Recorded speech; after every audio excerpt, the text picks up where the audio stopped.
ಸರ್ಕಾರಿ ಶಾಲೆಗಳನ್ನು ಮುಚ್ಚುವ ವಿಚಾರಕ್ಕೆ ಸಂಬಂಧಪಟ್ಟ ಹಾಗೆ ರಾಜ್ಯ ಸರ್ಕಾರದ ವಿರುದ್ಧ ಬೃಹತ್ ಹೋರಾಟವನ್ನ ಮಾಡ್ತಾ ಇದ್ದಾರೆ. ಚನ್ನಪಟ್ಟಣದ ಸಾತನೂರು ಸರ್ಕಲ್ನಲ್ಲಿ ಪ್ರೊಟೆಸ್ಟ್ ಮಾಡಿದ್ದಾರೆ. ಗಮನಿಸ್ತಾ ಹೋಗೋಣ. ಸರ್ಕಾರಿ ಶಾಲೆಗಳನ್ನು ಆಯಾ ಕೆಲವೊಂದು ಭಾಗಗಳಲ್ಲಿ ಮುಚ್ಚುವಂತಹ ಕೆಲಸವನ್ನ ಸರ್ಕಾರ ಮುಂದಾಗಿತ್ತು. ರಾಜ್ಯ ಸರ್ಕಾರದ ವಿರುದ್ಧ ಈಗ ಬೃಹತ್ ಹೋರಾಟಕ್ಕೆ ಮುಂದಾಗಿದ್ದಾರೆ ಹೋರಾಟಗಾರರು. ಚನ್ನಪಟ್ಟಣದ ಸಾತನೂರು ಸರ್ಕಲ್ನಲ್ಲಿ ಪ್ರೊಟೆಸ್ಟ್ ಮಾಡಲಾಗಿದೆ. AIDSO ಸಂಘಟನೆಯಿಂದ ಬೃಹತ್ ಹೋರಾಟವನ್ನು ಮಾಡಲಾಗಿದೆ ಎನ್ನುವಂಥ ಮಾಹಿತಿ ಸದ್ಯಕ್ಕೆ ಲಭ್ಯ ಆಗಿದೆ.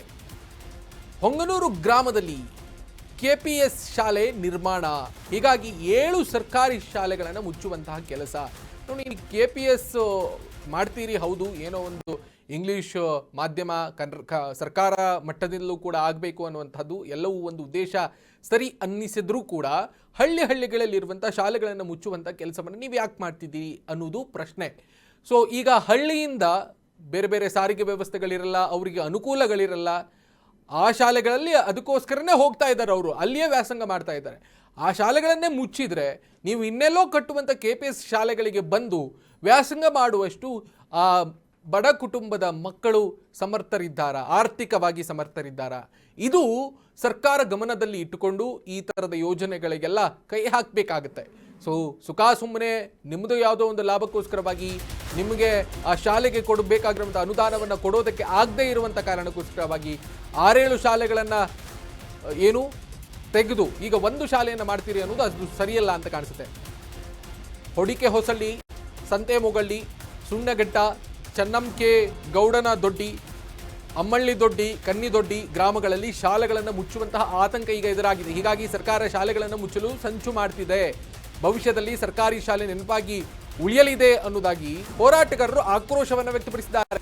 ರಾಜ್ಯಾದ್ಯಂತ ಸಾವಿರಾರು ಸರ್ಕಾರಿ ಶಾಲೆ ಮುಚ್ಚಲಿವೆ. ಅಧಿಕಾರಿಗಳ ಮೂಲಕ ಪೋಷಕರಿಗೆ ಒತ್ತಡ ಹಾಕ್ತಾ ಇದ್ದಾರೆ.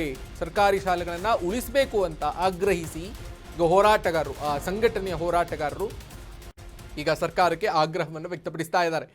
ಗಮನಿಸ್ತಾ ಇದ್ದೀರಿ ನೀವು ಈ ಚನ್ನಪಟ್ಟಣದ ಭಾಗದಲ್ಲಿ ಆಗ್ತಿರುವಂತಹ, ಅಂದರೆ ಒಂದು 6-7 ಶಾಲೆಗಳನ್ನು ಮುಚ್ಚಿ ಒಂದು ಶಾಲೆಯನ್ನಾಗಿ ಮಾಡುವಂತಹ ಸರ್ಕಾರದ ನೀತಿಯನ್ನು ಖಂಡಿಸಿ ಈಗ ಒಂದು ಸಂಘಟನೆ ಆಕ್ರೋಶವನ್ನು ವ್ಯಕ್ತಪಡಿಸಿದೆ. AIDSO ವಿದ್ಯಾರ್ಥಿ ಸಂಘಟನೆಯಿಂದ ಏನು ಹೊಂಗನೂರಿನ KPS ಮ್ಯಾಗ್ನೆಟ್ ಶಾಲೆ ಮಾಡಿದ್ದಾರೆ, ಈ ಹೊಂಗನೂರಿನ ಸುತ್ತ ಇರುವಂತಹ 7 ಹಳ್ಳಿಗಳ ಸರ್ಕಾರಿ ಶಾಲೆನ ವಿಲೀನದ ಹೆಸರಿನಲ್ಲಿ ಇವತ್ತೇನು ಮುಚ್ಚೋದಕ್ಕೆ ಹೊರಟಿದ್ದಾರೆ. ಸೊ ಇದನ್ನ ವಿರೋಧಿಸಿ ನಾವು ಪ್ರತಿ ಹಳ್ಳಿಯಲ್ಲಿ ಹೋರಾಟನ ಮಾಡಿ ಶಾಲೆಗಳ ಮುಂದೆ ಊರಿನ ಜನರೆಲ್ಲ ಒಗ್ಗಟ್ಟಾಗಿ ನಿಂತಿದ್ದಾರೆ. ಯಾವುದೇ ಕಾರಣಕ್ಕೂ ನಮ್ಮ ಮಕ್ಕಳನ್ನ ಈ ಶಾಲೆಗೆ ಕಳಿಸಲ್ಲ ಅಂತೇಳಿ ಅಲ್ಲಿ ಹೋರಾಟಗಳನ್ನ ಮಾಡಿ ಸಾರ್ವಜನಿಕ ಶಿಕ್ಷಣ ಉಳಿಸಿ ಅಂತೇಳಿ ಸಮಿತಿಗಳನ್ನ ರಚಿಸ್ತಿದ್ವಿ. ಅದ್ರ ಜೊತೆಯಲ್ಲಿ ಇವತ್ತು ಇದು ಪ್ರಾಬ್ಲಮ್ ಬಂದು ಬರೀ ಈ ಹೊಂಗನೂರಿಗೆ ಅಷ್ಟೇ ಸೀಮಿತವಾಗಿಲ್ಲ, ಕರ್ನಾಟಕದಾದ್ಯಂತ 40,000ಕ್ಕೆ ಹೆಚ್ಚು ಸರ್ಕಾರಿ ಶಾಲೆಗಳನ್ನ ಮುಚ್ಚೋದಕ್ಕೆ ಕೊಟ್ಟಿದ್ದಾರೆ. ಇವತ್ತೇನು ಇಲ್ಲಿ ABD ಏನು ಏಷ್ಯನ್ ಡೆವಲಪ್ಮೆಂಟ್ ಬ್ಯಾಂಕ್ ಇಂದ ಅಲ್ಲಿ 2,000ಕ್ಕೂ ಹೆಚ್ಚು ಕೋಟಿ ಏನು ದುಡ್ಡನ್ನ ತಗೊಂತಿದ್ದಾರೆ, ಅಲ್ಲಿ ಸಾಲ ಮಾಡಿದ್ದಾರೆ ಅಂತ ಹೇಳಿ ಅವರು ಹಾಕಿರುವಂತ ಷರತ್ತು ಏನಂತ ಹೇಳಿದ್ರೆ ಇಲ್ಲಿ ರಾಜ್ಯದಲ್ಲಿ ಇರುವಂತಹ ಏನು ಸರ್ಕಾರಿ ಶಾಲೆಗಳನ್ನ ಮುಚ್ಚಬೇಕು ಅಂತ ಹೇಳಿ ಅವರು ಷರತ್ತು ಹಾಕಿದ್ದಾರೆ. ನಮ್ ಸ್ಕೂಲ್ ಮುಚ್ಚಬಾರ್ದು, ನಮ್ ಸ್ಕೂಲಲ್ಲಿ ಎಲ್ಲ ಸೌಲಭ್ಯನೂ ಐತೆ, ಟೀಚರ್ಸ್ ಎಲ್ಲ ಚೆನ್ನಾಗಿ ಮಾಡ್ತಾರೆ. ಅಲ್ಲಿ ಊಟ ಚೆನ್ನಾಗಿ ಮಾಡಲ್ಲ, ಆಮೇಲೆ ಪಾಠ ನೀಟಾಗಿ ಮಾಡಲ್ಲ, ಅದು ಪಾಠ ನೀಟಾಗಿ ಮಾಡಲ್ಲ, ಊಟ ಚೆನ್ನಾಗಿ ಕೊಡಲ್ಲ. ನಾವು ನಮ್ಮ ಶಾಲೆಗೆ ನಾವು ಅಲ್ಲೇ ಓದಿದ್ದೀವಿ, ನಮ್ಮ ಮಕ್ಕಳುಗಳು ಅಲ್ಲಿದ್ವಿ, ಎಲ್ಲ ಸೌಲಭ್ಯ ನಡೀತಾ ಇದೆ.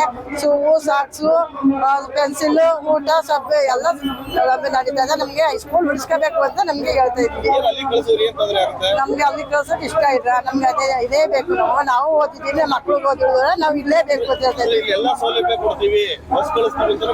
ಬೇಡಿ, ನಮ್ಗೆ ಅದೇ ಬೇಡಿ, ನಮ್ಗೆ ಅದೇ ಬೇಕು. ನಮ್ಗೆ ಎಲ್ಲೆಷ್ಟು ಇಲ್ಲೆಷ್ಟು ಸರ್ಕಲ್ ಅಷ್ಟೇ ಎಲ್ಲ ಅಷ್ಟೈತೆ, ನಮ್ಗೆ ಇಲ್ಲೇ ಬೇಕು. ನಮ್ಮ ಮಕ್ಕಳು ಸಂಖ್ಯೆ ಕಮ್ಮಿ ಆಗ್ತಾ ಇದೆ ಇಲ್ಲಿ ಒಟ್ಟಿಗೆ ಇಲ್ಲ ಸರ್, ನಾ ಏನು ಸರ್ ಒಬ್ಬರಲ್ಲಿ ಓದಿಸ್ತೀವಿ ಟೀಚರ್ ಸರ್, ಇಲ್ಲೇ ಇರ್ಲಿ, ನಾವು ಒಬ್ಬರಲ್ಲಿ ಇಲ್ಲೇ ಏನು ಕೇಳ್ಕೊತಿಲ್ಲ.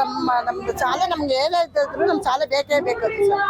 AIDSO ವಿದ್ಯಾರ್ಥಿ ಸಂಘಟನೆಯಿಂದ ಏನು ಹೊಂಗನೂರಿನ KPS